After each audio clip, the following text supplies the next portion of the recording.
Shalom, selamat siang Bapak Ibu yang dikasihi Tuhan. Kita berjumpa kembali di dalam pertemuan siraman rohani pada siang ini, dan saya akan mengajak Bapak Ibu untuk sejenak merenungkan firman Tuhan di dalam siang ini. Saya akan mengajak Bapak Ibu merenungkan firman Tuhan tentang berjaga-jaga menjelang kedatangan Tuhan yang kedua kali. Nah, mari sebelum kita merenungkan firman Tuhan, kita akan terlebih dulu berdoa. Mari kita berdoa. Bapa yang di surga, di dalam nama Tuhan kami Yesus Kristus, kami mengucap syukur siang ini kami boleh bersama-sama hadir di dalam siraman rohani ini. Biarlah firman Tuhan yang singkat ini boleh membangun kami, boleh mengingatkan kami sebagai anak-anak Tuhan untuk senantiasa berjaga-jaga di dalam mengikut dan mengiring akan Tuhan. Terima kasih Bapa, Engkau berkati firman Tuhan ini sehingga boleh menjadi kekuatan kami bersama. Tolong hamba yang lemah untuk dapat menyampaikan kebenaran firman-Mu. Terpujilah Engkau Bapa, dalam nama Tuhan kami Yesus Kristus kami bersyukur dan kami berdoa. Amin. Amin. Dan Yesus memberkati. Mari kita akan bersama-sama merenungkan firman Tuhan ini. Kita menyimak sebentar kebenaran firman Tuhan tentang berjaga-jaga menjelang kedatangan Tuhan yang kedua kali. Bapak Ibu dikasih Tuhan, banyak orang bertanya-tanya dan berkata bahwa sudah dari zaman dulu kita mendengar bahwa Tuhan mau datang. Dan firman Tuhan juga menyatakan demikian, akan timbul pengejek-pengejek dan hal itu akan mempengaruhi dan mengintimidasi saudara. Oleh sebab itu jangan sampai kita terintimidasi dengan hal-hal seperti itu. Memang Tuhan berjanji akan datang yang kedua kali, tetapi kita harus tetap berjaga-jaga untuk menanti kedatangan Tuhan yang kedua kali. Kapan dia datang? Tuhan Yesus mengatakan di dalam Matius 24 ayat 37, demikian bunyi firman Tuhan, sebab bagaimana halnya pada zaman Nuh, demikian pula halnya kelak pada kedatangan anak manusia. Kira-kira pada 3.400 tahun yang lalu, Tuhan memerintah Nuh untuk membangun bahtera. Karena sebelum memusnahkan manusia dan hewan di bumi ini, dalam Kejadian 6 ayat 7, orang banyak berkata bahwa Nuh sudah gila. Karena apa? Karena membangun bahtera di atas gunung. Sebenarnya kalau membangun bahtera itu bukan di atas gunung, mungkin di tepi pantai atau di pinggir laut, di pinggir pantai begitu. Tetapi ini Tuhan memerintahkan Nuh untuk membangun bahtera di atas gunung. Ini adalah hal yang mustahil. Makanya orang-orang sekitar mengatakan bahwa Nuh itu adalah orang yang gila. Tetapi apa yang terjadi Bapak Ibu yang kasih Tuhan?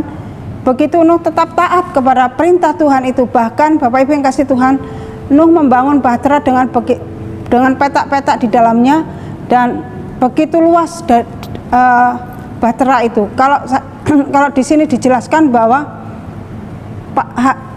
untuk panjangnya aja 300 hasta dan lebarnya 50 hasta dan tingginya kira-kira 30 hasta. Ukuran satu hasta itu kira-kira 45 cm Bapak Ibu yang kasih Tuhan. Jadi panjangnya kira-kira 135 meter. Jadi itu sangat panjang sekali seperti lapangan bola. Dan lebarnya 22,5 meter dan tingginya 13,5 meter.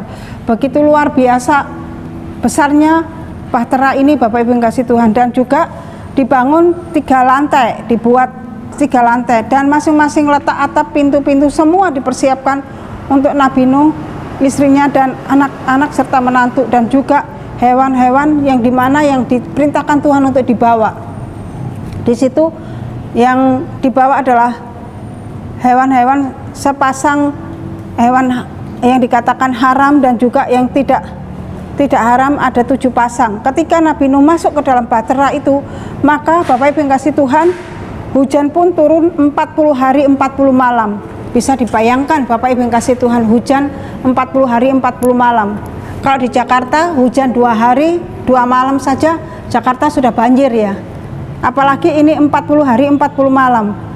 Dan kita tahu bahwa ketika hujan itu terus tidak ada hentinya, maka bumi itu tertutup dengan air. Nah Bapak Ibu yang kasih Tuhan, bagaimana Nuh diperintahkan Tuhan untuk melakukan sesuatu yang buat manusia sekitarnya itu adalah hal yang sangat-sangat aneh. Tetapi Nuh begitu taat dan menuruti perintah Tuhan. Apa yang terjadi? Di situ harinya apa yang dikatakan oleh Tuhan digenapi. Semua manusia di bumi dimusnahkan. Kalau kita melihat dan membaca di dalam Kejadian pasal 6 ayat 7. Dan Bapak Ibu yang kasih Tuhan, di dalam menyikapi berjaga-jaga menjelang hari Tuhan itu apa yang kita lakukan? Dalam berjaga-jaga menanti kedatangan Tuhan, Bapak Ibu, kita harus tahu tanda-tanda zaman yang terjadi di sekitar kita. Makanya di dalam Matius pasal 24 ayat 42 mengatakan, karena itu berjaga-jagalah sebab kamu tidak tahu pada hari mana Tuhan datang. Kita harus berjaga-jaga apa yang kita tangkap ketika kita mendengar kebenaran firman Tuhan itu.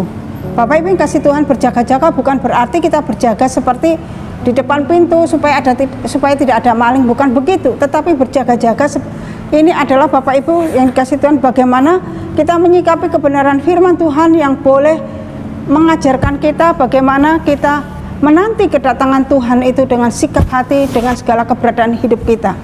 Oleh sebab itu, Bapak Ibu yang kasih Tuhan, di dalam berjaga-jaga dan menanti kedatangan Tuhan yang kedua kali, ada 4 hal di sini yang akan saya paparkan kepada Bapak Ibu yang kasih Tuhan. Yang pertama, jangan tidur secara rohani, Bapak Ibu yang kasih Tuhan. Yang kedua, bersungguh-sungguh menyikapi, mempersiapkan hidup kita di dalam menanti kedatangan Tuhan. Yang ketiga, waspadalah akan ketamakan. Yang keempat, waspadalah terhadap ajaran sesat. Nah, yang pertama, jangan tidur. Di dalam 1 Tesalonika pasal 5 ayat 4-6 dikatakan demikian, tetapi kamu saudara-saudara, kamu tidak hidup di dalam kegelapan hingga hari itu tiba-tiba mendatangi kamu seperti pencuri, karena kamu semua adalah anak-anak terang dan anak-anak siang. Kita bukanlah orang-orang malam atau orang-orang kegelapan. Sebab itu baiklah, jangan kita tertidur seperti orang-orang lain, tetapi berjaga-jaga dan sadar. Bapak Ibu yang kasih Tuhan, yang pertama artinya berjaga-jaga adalah jangan tertidur. Tertidur di sini bukan tidur seperti yang kita lakukan tiap hari, tetapi tidur ini berarti kita tidak tertidur secara rohani. Kita mengabaikan semua apa yang Tuhan ingatkan kepada kita melalui kebenaran firman-Nya. Jadi Bapak Ibu yang kasih Tuhan, dikatakan di dalam 1 Tesalonika 5 ayat 4-6 ini dengan jelas.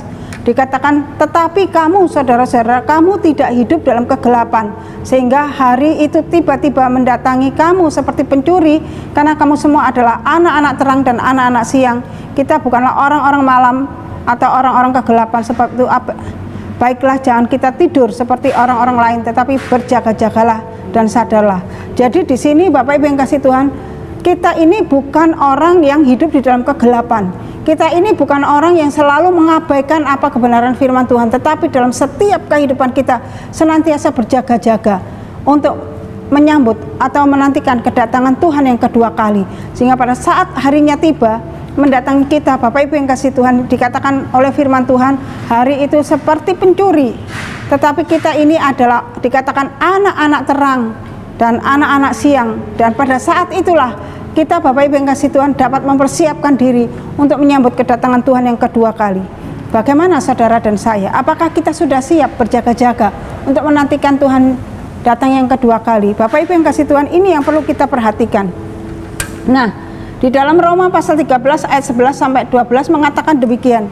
Hal ini harus kamu lakukan karena kamu mengetahui keadaan waktu sekarang, yaitu bahwa saat telah tiba bagi kamu untuk bangun dari tidur, sebab sekarang keselamatan sudah lebih dekat bagi kita daripada waktu kita menjadi percaya. Hari sudah jauh malam, telah hampir siang. Sebab itu marilah kita menanggalkan perbuatan-perbuatan kegelapan dan mengenakan perlengkapan senjata terang. Bapak Ibu yang kasih Tuhan, kita minta Tuhan untuk kita terus menolong, ditolong oleh Tuhan, dimampukan di dalam hari-hari yang kita hadapi untuk tetap hidup di dalam kebenaran firman Tuhan.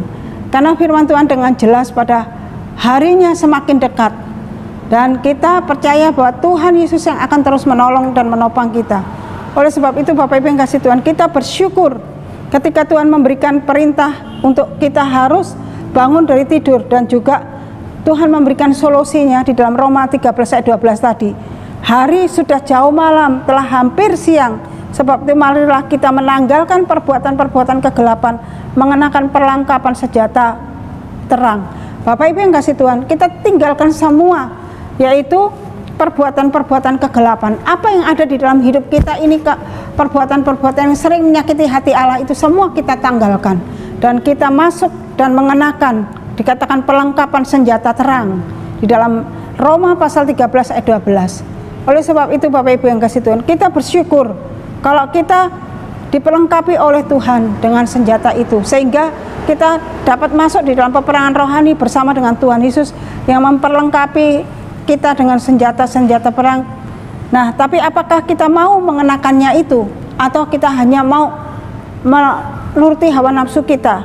Bapak Ibu yang kasih Tuhan, dalam Efesus pasal 6 ayat 14 sampai 16 di situ dijelaskan senjata-senjata perang itu apa saja. Jadi berdirilah tegap, berikat pinggangkan kebenaran dan berbaju sirahkan keadilan, kakimu berkasutkan kerelaan untuk memberitakan Injil damai sejahtera dalam segala keadaan. Pergunakanlah perisai iman, sebab dengan perisai itu kamu akan dapat memadamkan semua panah api si jahat, dan terimalah ketopong keselamatan dan pedang roh, yaitu firman Allah. Ingat, musuh-musuh kita bukan darah dan daging, tetapi pemerintah-pemerintah dan penguasa penghulu-penghulu dunia, dan juga roh-roh jahat di udara. Itu yang kita perangi. Bapak Ibu yang kasih Tuhan, kadang-kadang kita tidak sadar, kita lengah dengan apa yang ada di sekitar kita, apa yang kelihatan di dalam mata jasmani kita itu mengenakan, sehingga kita terhanyut di situ. Kita lupa bahwa kita mempunyai satu tugas untuk kita berjaga-jaga, menanti kedatangan Tuhan, dan kita lupa bahwa kita masuk di dalam medan peperangan rohani, dan Tuhan sudah memberikan senjata untuk itu dalam hidup kita. Apakah kita mau mengenakan supaya kita dapat terus dapat berjaga-jaga dan menang di dalam menantikan kedatangan Tuhan yang kedua kali?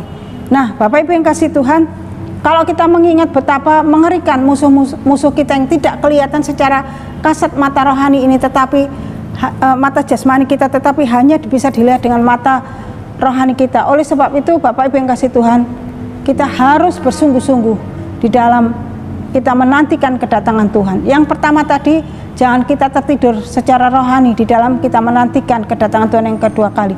Yang kedua, Bapak Ibu yang kasih Tuhan, adalah bersungguh-sungguh mempersiapkan hidup kita. Arti kedua dari berjaga-jaga adalah harus bersungguh-sungguh mempersiapkan hidup kita. Di dalam Matius pasal 25 ayat 10 sampai 13 dikatakan demikian, akan tetapi waktu mereka sedang pergi untuk membelinya, datanglah mempelai itu, dan mereka yang telah siap sedia untuk masuk bersama-sama dengan dia ke ruang perjamuan kawin.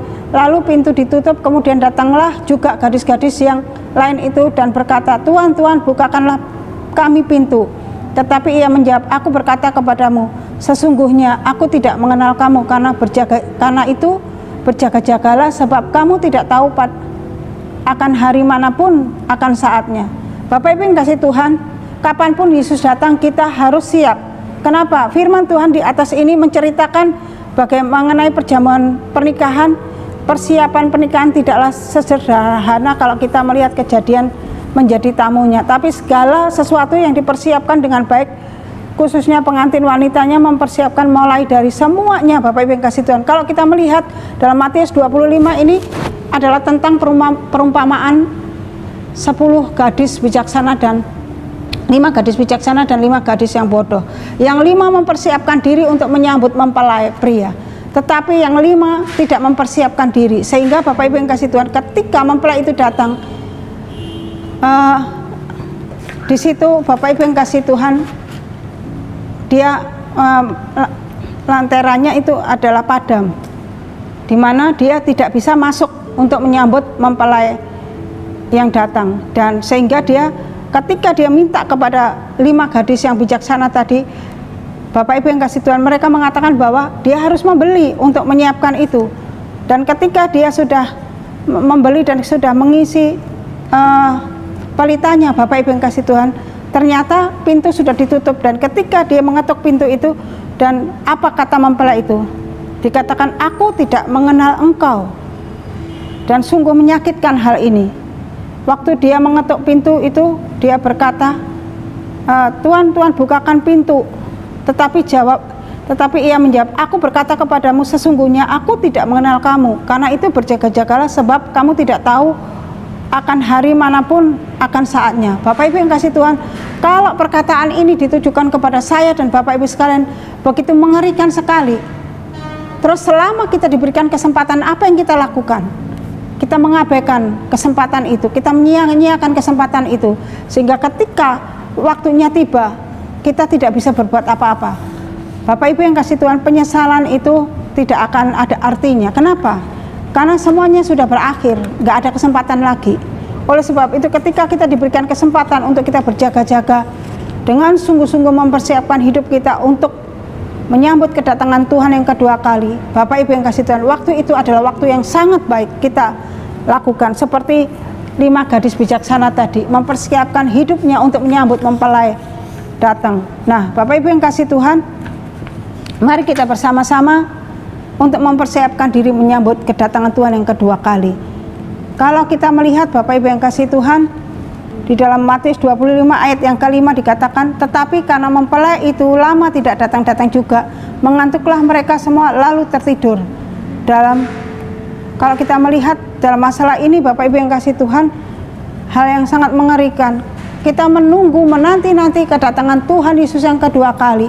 Kalau kita mendengar tentang kedatangan Tuhan Yesus yang kedua kali, bukankah hal ini sering kita dengar dari kecil sampai kita sudah dewasa? Waktu saya masih sekolah minggu, saya sering mendengarkan kata-kata tentang Tuhan Yesus datang yang kedua kali.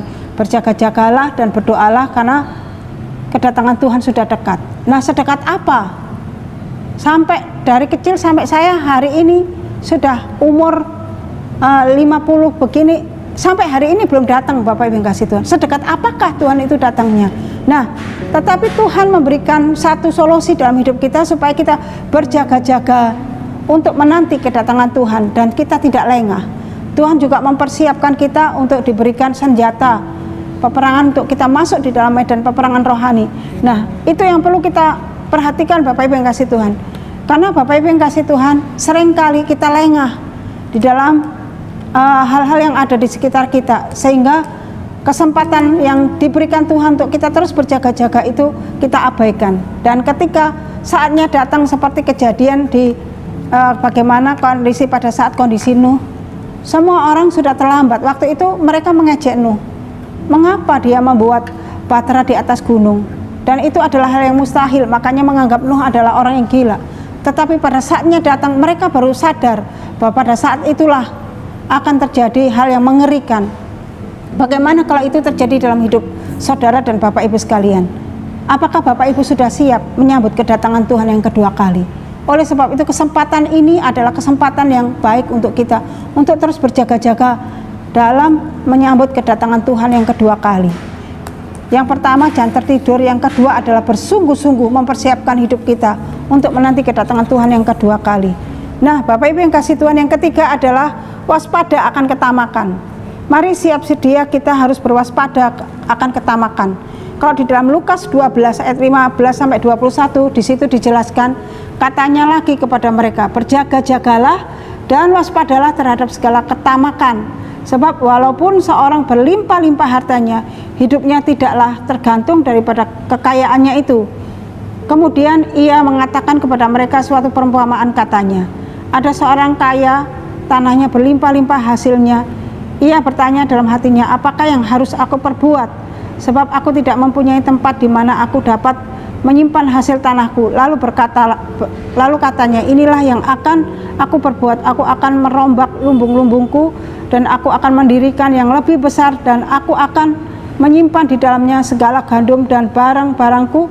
Sesudah itu aku akan berkata kepada jiwaku, jiwaku, ada padamu banyak barang tertimbun untuk bertahun-tahun lamanya. Beristirahatlah, makanlah, minumlah dan bersenang-senanglah. Tetapi firman Allah kepadanya, hai engkau orang bodoh, pada malam ini juga jiwamu akan diambil daripadamu, dan apa yang telah kau sediakan untuk siapakah itu nanti? Demikianlah jadinya dengan orang yang mengumpulkan harta bagi dirinya sendiri, jikalau ia tidak kaya di hadapan Allah. Bapak Ibu yang kasih Tuhan, Lukas 12 ayat 15 sampai 21 ini adalah satu ayat firman Tuhan yang mengingatkan saya dan Bapak Ibu sekalian betapa mengerikan kalau kita tamak akan harta duniawi.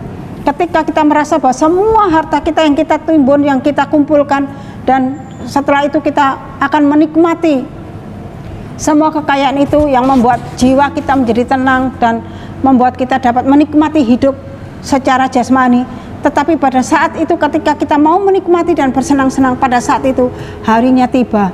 Dan dikatakan di sini, tetapi firman Allah berkata kepadanya, hai engkau orang bodoh, pada malam ini juga jiwamu akan diambil daripadamu. Betapa mengerikan, pada saat itu juga jiwa kita diambil oleh Tuhan. Dan Bapak Ibu yang kasih Tuhan, semua harta kekayaan yang kita simpan, yang kita timbun, yang kita miliki, tidak ada orang yang menikmati, tidak bisa dinikmati oleh si yang menimbun, yang menyimpan harta ini, yang menikmati orang lain. Oleh sebab itu dikatakan waspadalah akan ketamakan. Jangan kita menimbun harta kekayaan secara jasmani, karena semuanya itu tidak akan kita nikmati, Bapak Ibu yang kasih Tuhan, seterusnya. Karena pada saatnya ketika kita pulang, yang menikmati adalah orang yang hidup. Kita tidak bisa menikmati. Kenapa? Karena semuanya itu kita tinggalkan dan kita tidak dapat kita bawa sampai di dalam kematian. Yang dapat kita bawa dalam kekekalan adalah, Bapak Ibu yang kasih Tuhan, jerih lelah kita di dalam kita melayani Tuhan, bekerja untuk kemuliaan Tuhan, mengumpulkan harta di surga. Dan itu yang akan membawa kita bersukacita bersama dengan Bapa di surga. Oleh sebab itu Bapak Ibu yang kasih Tuhan, janganlah kita dibius atau iming-imingi dengan ketamakan, dengan harta yang sangat melimpah, yang membuat kita merasa bahwa kalau kita punya harta kekayaan banyak, kita nyaman dan semuanya dapat kita beli dengan harta kita. Tidak, Bapak Ibu yang kasih Tuhan. Kekekalan tidak bisa dibeli dengan harta kekayaan kita. Kekekalan adalah kita bangun daripada saat kita masih diberikan kesempatan hidup untuk bersiap-siap menyambut kedatangan Tuhan yang kedua kali. Oleh sebab itu janganlah kita tamak dengan harta kekayaan dunia, tetapi mari kita berlomba-lomba mengumpulkan harta di surga. Dan Bapak Ibu yang kasih Tuhan, yang keempat adalah waspada terhadap ajaran sesat. Kita harus berjaga-jaga terhadap ajaran sesat. Bapak Ibu yang kasih Tuhan, bukankah akhir-akhir ini banyak ajaran-ajaran yang menyimpang dari kebenaran firman Tuhan dan sering kali membius kita, yang membuat kita terlena akan hal itu. Di dalam Matius 7 ayat 15-18 di situ dikatakan, waspadalah terhadap nabi-nabi palsu yang datang kepadamu dengan menyamar seperti domba, tetapi sesungguhnya mereka adalah serigala yang buas. Dari buahnya lah kamu akan mengenal mereka. Dapatkah orang memetik buah anggur dari semak duri atau buah ara dari rumput duri? Demikianlah setiap pohon yang baik menghasilkan buah yang baik, sedangkan pohon yang tidak baik menghasilkan buah yang tidak baik. Tidak mungkin pohon yang baik itu menghasilkan buah yang tidak baik, ataupun pohon yang tidak baik itu menghasilkan buah yang baik. Bapak Ibu yang kasih Tuhan, hati-hatilah terhadap ajaran sesat.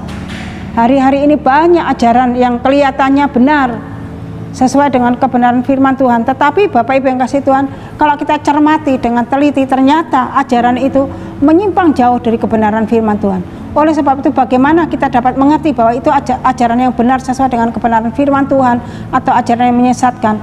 Bapak Ibu harus mempunyai kebiasaan membaca kebenaran firman Tuhan dengan teliti, dengan sungguh-sungguh, mempunyai hubungan dekat dengan Tuhan, maka Bapak Ibu dapat mengerti dan memahami benar tidak itu ajaran dari Tuhan, ajaran yang benar atau ajaran yang sesat.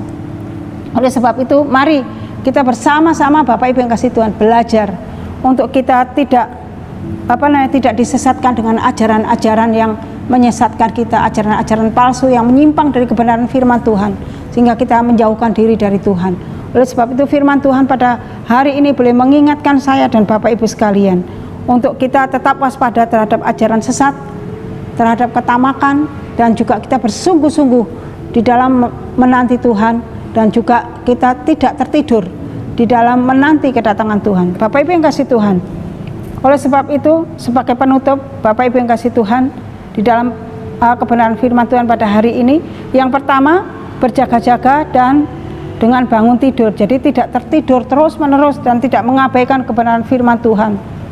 Nah, jangan hidup dalam kegelapan dan dosa yang melawan perintah-perintah Tuhan.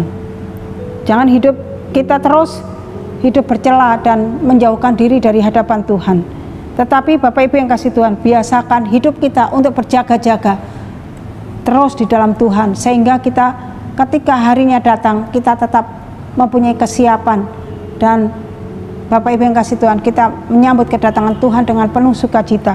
Dan yang kedua, Bapak Ibu yang kasih Tuhan, bersungguh-sungguhlah menyiapkan hidup kita supaya kita dapat menyenangkan hati Tuhan. Dalam sungguh-sungguh mempersiapkan hidup kita, Bapak Ibu yang kasih Tuhan, kita adalah mempunyai hari-hari yang baik dan intim dengan Tuhan. Hari-hari kita dipenuhi dengan persekutuan yang indah bersama dengan Tuhan. dalam setiap saat, setiap waktu hidup kita hanya untuk memuliakan Tuhan. Nah, Bapak Ibu yang kasih Tuhan, bila renungan pada siang ini mengenai kedatangan Tuhan yang kedua kali ini boleh membuat kita, Bapak Ibu yang kasih Tuhan, untuk terus bersungguh-sungguh di hadapan Tuhan dan berjaga-jagalah terus di dalam menanti kedatangan Tuhan, dan supaya kita terus juga waspada terhadap ajaran-ajaran yang menyesatkan kita dalam hal-hal yang membuat kita menjauhkan diri daripada Tuhan. Bila firman Tuhan ini boleh menjadi berkat dan kekuatan kita bersama. Amin. Mari kita bersama-sama berdoa. Bapa yang di surga, di dalam nama Tuhan kami Yesus Kristus, kami mengucap syukur kepadamu karena Engkau begitu baik dalam hidup kami. Kalau hari ini kami boleh diingatkan kembali untuk kami berjaga-jaga terus untuk menanti kedatangan Tuhan yang kedua kali. Tuhan, biarlah Roh Kudus-Mu terus menolong dan memampukan kami supaya kami tidak tertidur ya Tuhan, supaya kami tidak tersesat Tuhan dengan ketamakan-ketamakan duniawi dan juga dengan ajaran-ajaran sesat. Sehingga Tuhan, kami boleh memiliki kewaspadaan dan kepekaan di dalam hidup kami, di dalam mengikut dan mengiring akan Engkau, sehingga hidup kami penuh dengan pujian dan ucapan syukur di hadapan Engkau ketika kami menanti kedatangan Tuhan yang kedua kali. Terima kasih Bapa, Engkau meteraikan kebenaran firman-Mu dan berkati semua yang mendengarkan firman Tuhan ini. Terpujilah Engkau Bapa, dalam nama Yesus kami bersyukur dan kami berdoa. Amin. Tuhan Yesus memberkati Bapak Ibu sekalian. Sampai berjumpa kembali di dalam siraman rohani yang akan datang. Tuhan Yesus memberkati. Shalom.